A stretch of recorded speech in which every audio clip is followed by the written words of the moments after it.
Bonjour à tous. Quand on veut se libérer du regard des autres, au début on essaye de se dire qu'il faut juste prendre du recul et agir sans se préoccuper par ce que les autres disent. Le problème avec cette méthode, c'est qu'on se rend très vite compte qu'elle ne fonctionne pas et que les critiques nous touchent quand même. Et à cela, il y a une explication très simple, c'est qu'ici on ne fait que réagir à un comportement blessant, mais on ne s'intéresse pas à la motivation de ceux qui ont un comportement blessant. Ce que j'aime beaucoup dans le personnage d'Envy de l'excellente série Full Metal Alchemist, c'est qu'il représente parfaitement bien le pervers narcissique. Alors pour ceux qui ne le savent pas, un pervers narcissique est une personne qui, au premier abord, va se présenter comme quelqu'un de très séduisant.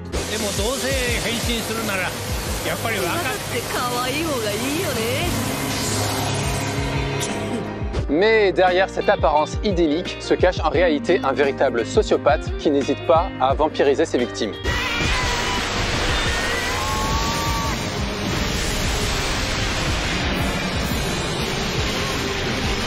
En psychologie, ces deux personnalités très distinctes chez le pervers narcissique sont aujourd'hui relativement connues.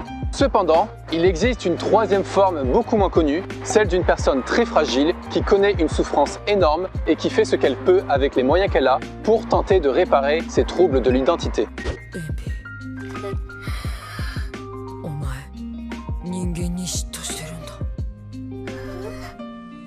Et c'est en comprenant cette troisième forme qu'on va pouvoir extraire le secret pour se libérer du regard des autres. Pour ce faire, je vais majoritairement me servir du film Gone Girl pour raconter une expérience que j'ai vécue avec une pervers narcissique. Elle m'en a bien fait baver.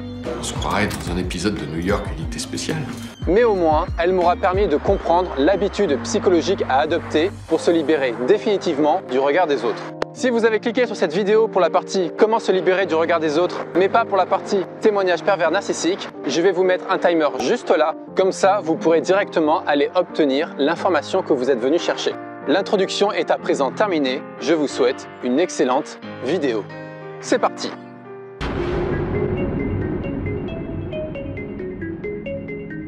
Sur le réseau social WeChat, je rencontre une fille très sympathique qui est venue finir ses études en France. Quand on se rencontre à une soirée qu'elle organise chez elle avec ses amis, elle est tellement mignonne et séductrice que je ressens une attirance magnétique. Je préfère les hommes drôles aux drôles d'hommes.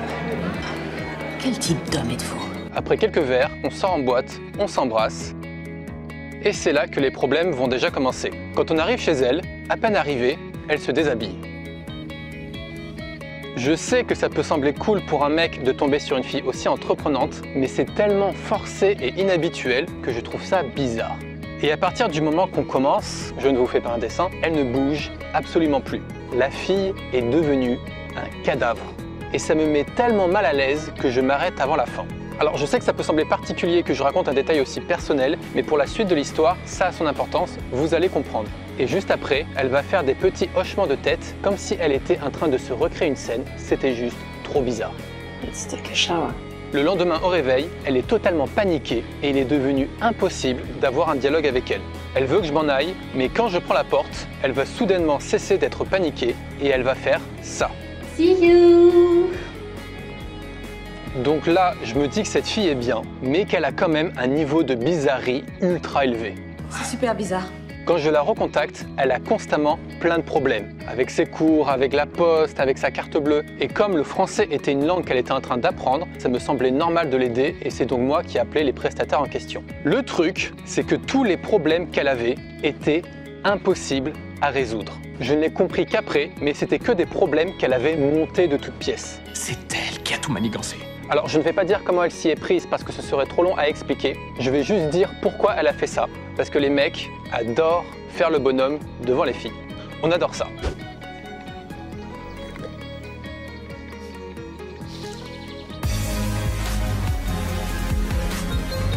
Et le fait de me mettre dans une situation où je suis incapable de l'aider était juste un moyen qu'elle utilisait pour me faire comprendre subtilement. Déjà, tu ne sais pas satisfaire cette copine, mais en plus, tu ne sais même pas lui rendre un simple service. Et le but de toute cette manœuvre était de me faire rentrer dans la tête, lentement mais sûrement, que je suis une merde. Elle me faisait tout le temps passer pour une merde. Au bout d'un mois, on ne s'est toujours pas revu et je lui envoie un message lui faisant comprendre gentiment que j'en ai marre d'être considéré comme son dépanneur attitré. À cela, je n'ai aucune réponse et forcément, je suis plutôt déçu. L'histoire aurait pu s'arrêter là, mais pas du tout. Au contraire, La phase 2 de son plan pouvait maintenant commencer.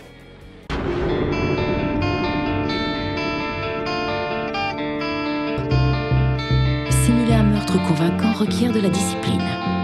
Je me connecte sur WeChat et je vois une photo d'elle qui fait une tête triste avec en commentaire un message qui faisait référence à une conversation qu'on avait eue ensemble et qui incluait une sorte d'indice qui permettrait de résoudre une énigme. Voilà, on a notre premier indice.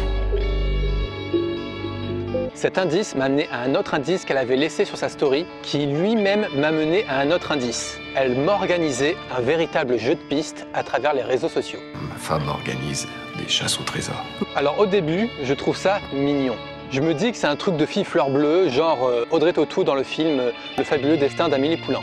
Suivez les flèches bleues, monsieur Quincampoix. Hein?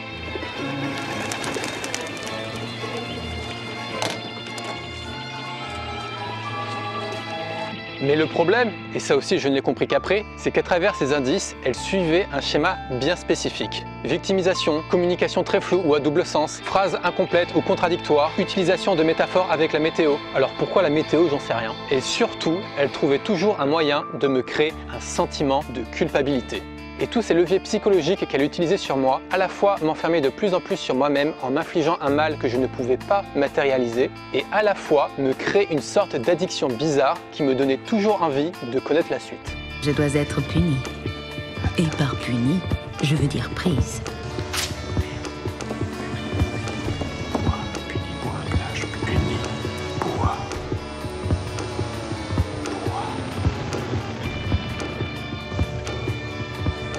Et avant que je ne me doute de quoi que ce soit, il va se passer 3 mois.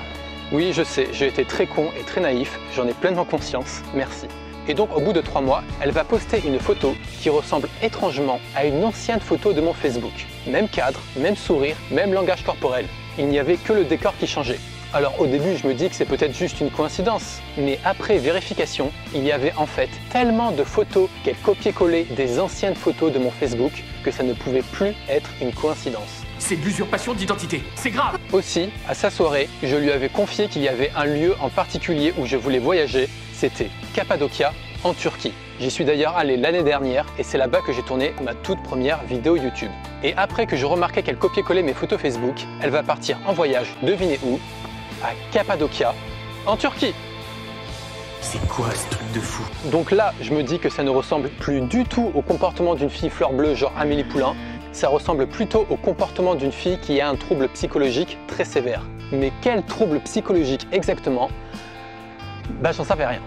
Et peu de temps après cette prise de conscience, je vais tomber précisément sur ce sketch à la radio. Vas-y que je t'inverse le sujet, le COD pour t'embrouiller la gueule. Attends, ça va, on les connaît. Oh, le pervers narcissique par excellence, je l'appelle. Mais au fait, un pervers narcissique, c'est quoi? Et oui, parce qu'à l'époque, je ne savais pas ce que c'était. Donc là, j'écris pervers narcissique sur Google et je tombe sur des histoires absolument abominables. Il y avait un mec qui racontait que sa copine, après l'avoir épuisé psychologiquement, avait porté plainte contre lui pour violence conjugale et violence sexuelle. Alors sur le coup, le mec ne comprend absolument rien, mais comme elle, c'était une fille mignonne qui se victimisait, presque tout le monde prenait instinctivement sa défense. Madame Dunn, vous avez fait preuve de courage. Alors que lui, comme c'était un mec, c'était forcément le connard de l'histoire et il s'en prenait plein la gueule. C'est le syndrome du suspect qui est filmé en menottes par les caméras de télé. Il n'a pas encore été condamné par la justice, on ne sait pas quelles sont les preuves contre lui, mais quelque part dans notre tête, on se dit que s'il est accusé, il doit bien avoir une bonne raison. Heureusement, il ne va pas faire l'aveu que la police lui faisait pression de faire et il va émettre l'hypothèse que comme sa copine a toujours été très bizarre, si ça se trouve, elle est bizarre au point de se frapper elle-même. La police scientifique va intervenir, la fille va être analysée et il va être démontré que c'était bel et bien elle qui s'était infligé toutes ces violences physiques.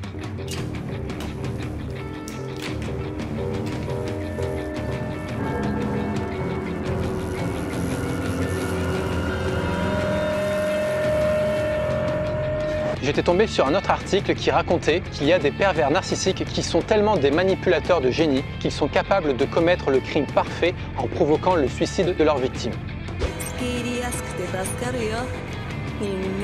Il donnait l'exemple d'une fille qui, à 2 reprises, était sortie avec un mec, puis s'en était séparée, et quelques mois plus tard, le mec se suicidait en sautant de son appart. Comme c'est arrivé 2 fois d'affilée, la police va mener une enquête et se rendre compte qu'elle avait mis en place une sorte de jeu d'internet qui avait tellement épuisé psychologiquement ces 2 mecs qu'ils avaient fini par se donner la mort. Donc là, je prends un choc, je réalise pleinement que j'étais en train de me faire manipuler et j'en avais honte. Alors je sais que là, j'ai l'air de m'en battre les couilles, mais quand je l'ai vécu, ça me pesait énormément. Donc pour essayer de me sentir mieux, je vais mettre ma fierté de côté et je vais suivre un conseil que je lisais souvent sur ces articles. Je vais en parler à mes proches. Alors j'ai envie d'ouvrir une parenthèse sur ce point. Quand vous vous mouchez, je sais pour le moment il n'y a aucun rapport. Le but est d'évacuer des microbes. Par contre, quand vous pleurez, c'est juste de l'eau. Et le but n'est pas d'évacuer de l'eau. Le but est de montrer un signe extérieur de détresse pour attirer le regard des autres sur vous. Donc quand quelque chose ne va pas, n'hésitez pas à en parler à des personnes de confiance. Dites-vous que l'être humain est biologiquement programmé pour venir en aide à ses proches quand il traverse une période difficile. Evolution bequeathed humans with a sense of empathy, an ability to treat other people's interests as comparable to one's own. Fin de la parenthèse. Quelque temps après que j'en parle à mes proches, elle va poster 3 photos sur son WeChat. Les 2 premières ne sont là que pour m'apprendre qu'elle a déjà un copain depuis quelques années, voilà. Et sur la 3e, il y a elle qui regarde fixement l'objectif avec en commentaire cet indice, je traduis, le vent a changé de direction. C'est au début que tu trouveras la réponse à tes questions. Alors, en gros, le début c'était chez elle parce qu'elle avait déjà fait un indice là-dessus. Et ce qu'elle voulait dire c'était « Si je me suis comporté bizarrement, c'est parce que j'avais un copain et je n'osais pas te le dire, mais maintenant les choses se sont éclaircies, donc si tu viens chez moi, je t'expliquerai tout. » Je sais, ça peut sembler très abstrait, mais dans son langage à elle, ça voulait dire ça. Donc là, je sens fortement qu'elle me tendait un piège. Mais en même temps, tout comme vous, si vous avez regardé cette vidéo jusque-là, vous avez envie de savoir la suite, moi, je voulais absolument savoir la suite. Et comme elle ne savait pas que je savais qui elle était, il y avait une carte à jouer. Donc ce que je vais faire, je vais lui envoyer un message ayant un lien avec son dernier indice où je lui écris tout ce qu'elle avait envie d'entendre. Et le seul but de ce message était qu'elle réagisse par-dessus. Et si tu reviens, je te promets de consacrer ma vie entière à me rattraper. Je vais faire en sorte d'être tel que je te l'avais promis. Je t'aime. Reviens-moi. Voilà. Et ça marche. Elle va mordre à l'hameçon et elle va immédiatement me renvoyer un indice ayant un lien avec le message que je lui avais envoyé. Donc là, c'est parfait. Je prends en screenshot mon message, ces 2 derniers indices, ainsi que tout son jeu de pistes. Comme ça, s'il m'arrive un problème, j'avais quelque chose à montrer pour ma défense. Et donc là, pensant naïvement que je contrôlais la situation, je vais chez elle, je toque à sa fenêtre et il se passe ça.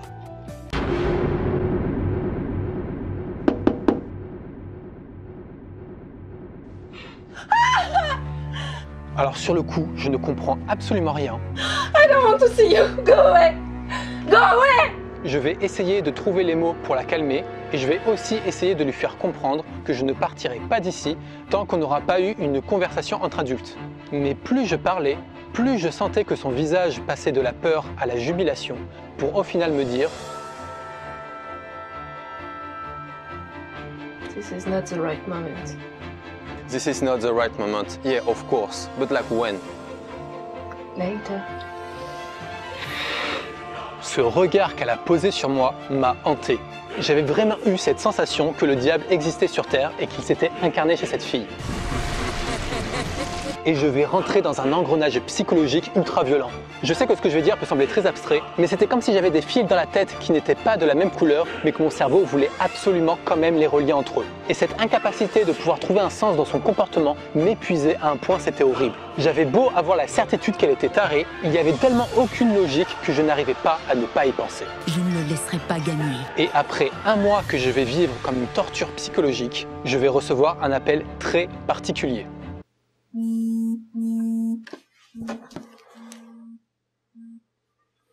Allô, oui? Vous êtes bien Nicolas? Oui, c'est moi, pourquoi? Ici la police. Vous êtes accusé par une jeune fille de harcèlement moral. Quoi? Mais c'est pas possible là, qu'est-ce qui vous fait dire ça? Eh bien, j'ai devant moi des échanges par texto très compromettants entre elle et vous, ainsi qu'une vidéo de vous frappant à sa fenêtre filmée par une caméra de surveillance. Quoi? Il y avait des caméras. S'il vous plaît, trouvez-les. Trouvez les enregistrements. Et là, je vais littéralement péter un plomb au téléphone, à un point que la policière ne savait plus du tout quoi penser et qu'elle va finir par me dire sur un ton neutre que j'étais convoqué au commissariat de police la semaine prochaine pour raconter ma version des faits. Le soir même, j'envoie un message privé sur Facebook à la fille, à sa meilleure amie et à son copain où j'indique que je venais d'être au courant qu'elle avait porté plainte à la police mais qu'il n'allait strictement rien m'arriver parce que même si je n'avais pas prévu que je sois filmé, j'avais anticipé qu'elle me préparait un coup foireux et donc j'avais pris mes précautions en prenant des screenshots de preuves qu'elle avait créées elle-même suite au message théâtral que je lui avais envoyé. À cela, je n'ai aucune réponse, bien évidemment. Puis ce fut la semaine la plus longue de ma vie. Et quand j'arrive au poste de police, il se passe ça. Nous avons retiré les accusations contre vous. Mais je n'ai encore rien dit. Disons que quand je vous ai appelé, vous n'avez pas eu la réaction d'une personne fautive. Donc le lendemain, j'ai rappelé votre copine, elle n'a pas répondu. On a essayé de la joindre toute la semaine avec d'autres numéros, elle n'a pas répondu. Elle n'a pas répondu non plus à nos mails. Donc même si je comprends pas tout, ça dit beaucoup de choses. Ça pue l'arnaque, cette affaire. Mais maintenant que vous êtes là, donnez-moi votre version. Oui, très bien.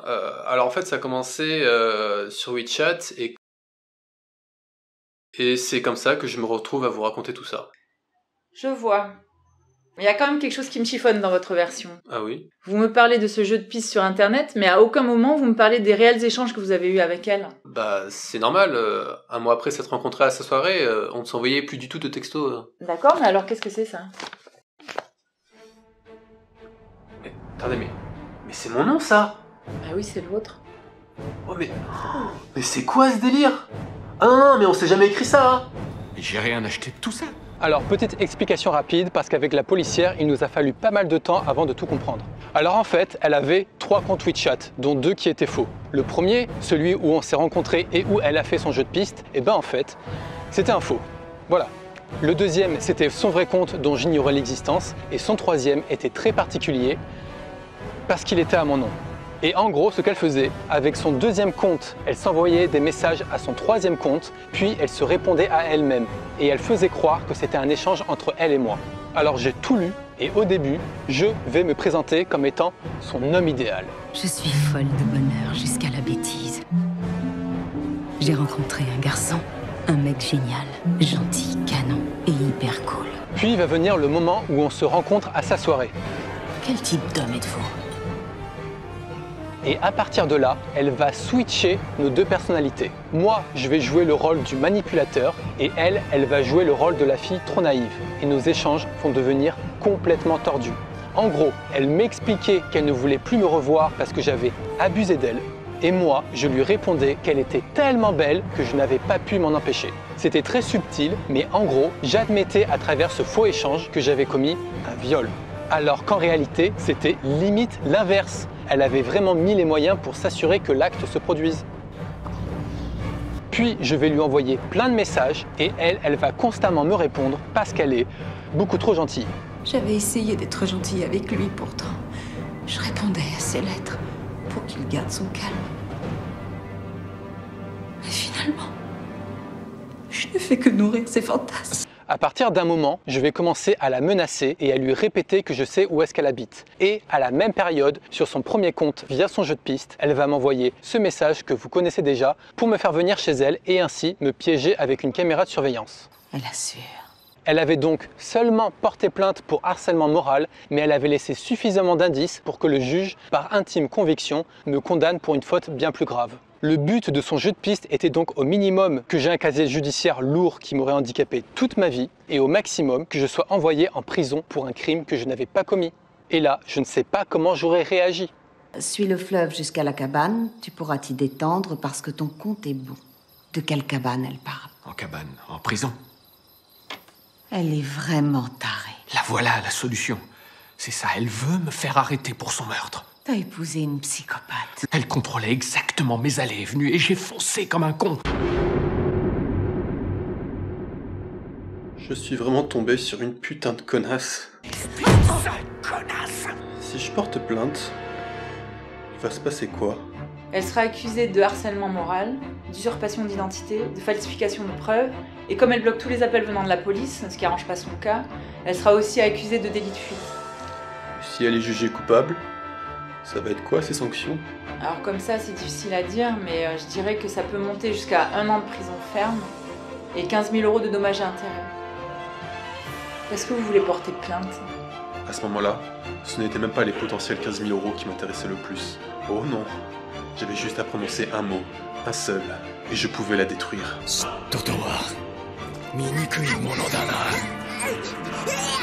Elle m'avait piégé dans son jeu stupide, et je pouvais lui infliger ce qu'elle voulait me faire subir. J'avais juste à prononcer un mot, un seul, et j'étais vengé.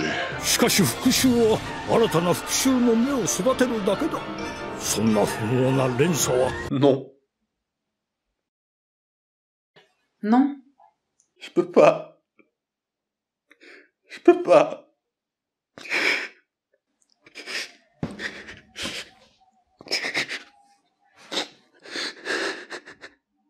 Je vous souhaite une bonne reconstruction, Nicolas. Faites attention sur la route. Merci. Quand je rentre chez moi, je me pose à mon balcon, je me rappelle de toutes les histoires bien glauques que j'avais lues sur internet et je prends conscience que cette histoire aurait pu vraiment très mal tourner. Mais bon, toi, c'est fini, ça se termine bien, et tant mieux. Mais il y avait toujours un problème, c'est que je me sentais détruit. Et dans le but de me sentir mieux, je vais me remettre à lire des articles sur les pervers narcissiques. Ils arrivaient presque tous à la conclusion que le mieux, au-delà d'en parler à ses proches, était de considérer les pervers narcissiques comme des monstres, qu'il fallait oser les détester et les fuir. Et j'avais toujours cette intuition que ces articles oubliaient de prendre en compte une information cruciale. Alors au lieu de me focaliser sur le terme pervers narcissique, je me suis posé la question suivante. Quelle est l'origine de la méchanceté? D'où est-ce que ça vient? Et après avoir visionné pas mal de vidéos qui disaient pas grand-chose, je tombe précisément sur cette vidéo. Qu'on a autant besoin d'amour et de sécurité que nous avons besoin d'air pour respirer. Un bébé qui ne reçoit pas du tout d'amour meurt. Et ce mec explique que comme l'amour est un besoin vital pour l'enfant, s'il n'en a pas, il va se créer le mensonge que s'il n'en reçoit pas, c'est de sa faute. Et en faisant ainsi, il préserve l'image d'une mère parfaite. Mais en faisant ça, il va se créer une peur destructrice, la peur de manquer d'amour. Il est privé d'amour. Seulement, il ne peut rien faire. Il est en danger de mort, puisqu'il manque d'amour et qu'il en a absolument besoin. Il ne peut absolument rien faire. Donc il doit quand même se sauver lui-même la vie, puisque personne ne va venir lui sauver la vie. Personne ne vient lui donner cet amour. Comment est-ce qu'il fait? Eh bien tout simplement, il se crée un mensonge. Il modifie la perception de sa réalité. Et pour s'auto-persuader que ce mensonge n'a jamais eu lieu, il va devoir à la fois vivre dans le déni et à la fois projeter toutes ses peurs sur quelqu'un d'autre. Et là, j'ai compris que le pervers narcissisme n'est pas une maladie qui s'attrape. C'est un réflexe de survie développé par l'enfant pour continuer à vivre malgré l'amour qu'il n'a pas reçu. Et quand on y réfléchit bien, il n'y a pas de gens méchants en fait. Il n'y a pas de gens méchants. Il n'y a que des personnes qui souffrent à cause des peurs qu'ils ont dû se créer. Et plus leurs peurs seront fortes, plus ils vont être amenés à avoir des comportements destructeurs envers les autres et envers eux-mêmes. Only the unloved hate, the unloved and the unnatural. Et le simple fait d'avoir compris ça avait suffi pour complètement changer ma perception sur cette fille. Elle avait beau m'avoir manipulé et avoir porté plainte contre moi après m'avoir épuisé psychologiquement. À partir du moment où j'ai fait l'effort de me mettre à sa place, de comprendre le pourquoi du comment de ses agissements, je me suis mis à ressentir de l'empathie.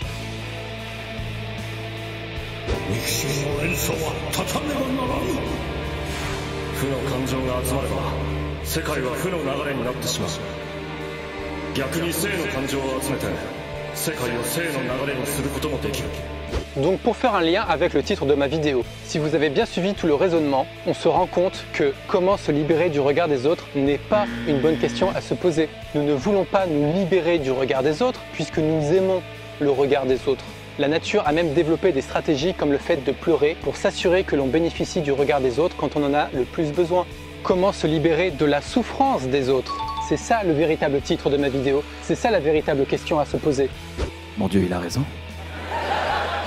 Est-ce qu'une personne heureuse, bien dans sa peau, va perdre son temps à faire du mal à quelqu'un d'autre? Bien sûr que non. Donc pour parvenir à ressentir de l'empathie envers une personne qui nous fait du mal, comme n'importe quelle discipline, ça demande un minimum d'entraînement. Tout d'abord, commencez par faire une activité dont vous avez envie.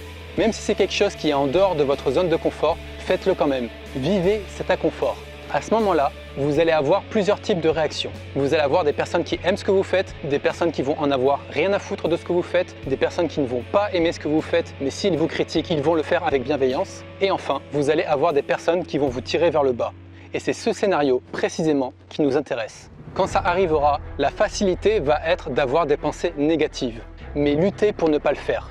Au contraire, forcez-vous à ressentir de l'empathie en faisant l'effort de comprendre la motivation de la personne qui vous fait du tort. Ça va être hyper contre-intuitif parce que l'empathie est une émotion que l'on réserve normalement pour notre famille et nos amis, mais très peu pour des inconnus et encore moins pour des personnes qui nous font du mal. Mais faites-le quand même.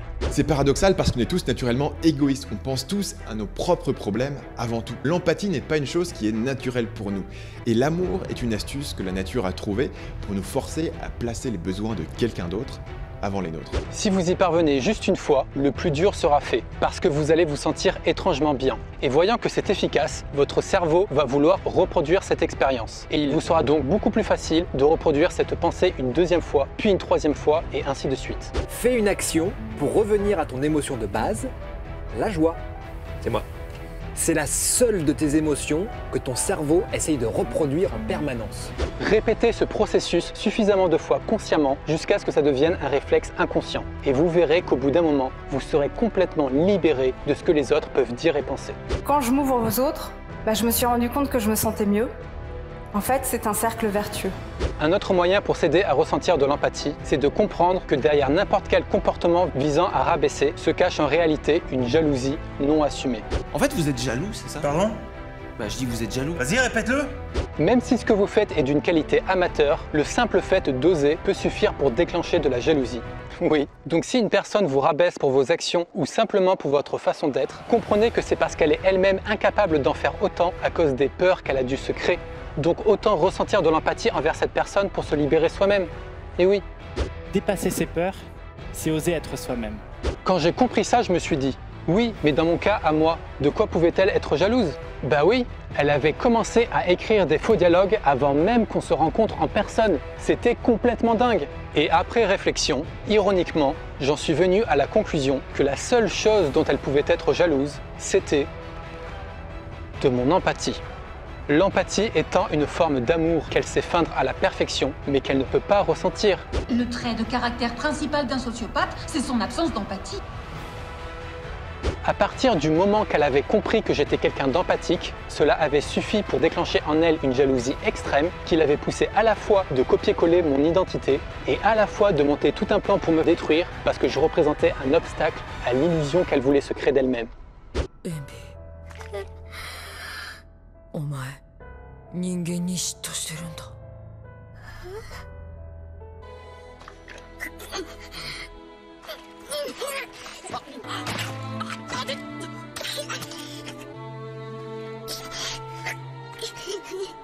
屈辱だよ。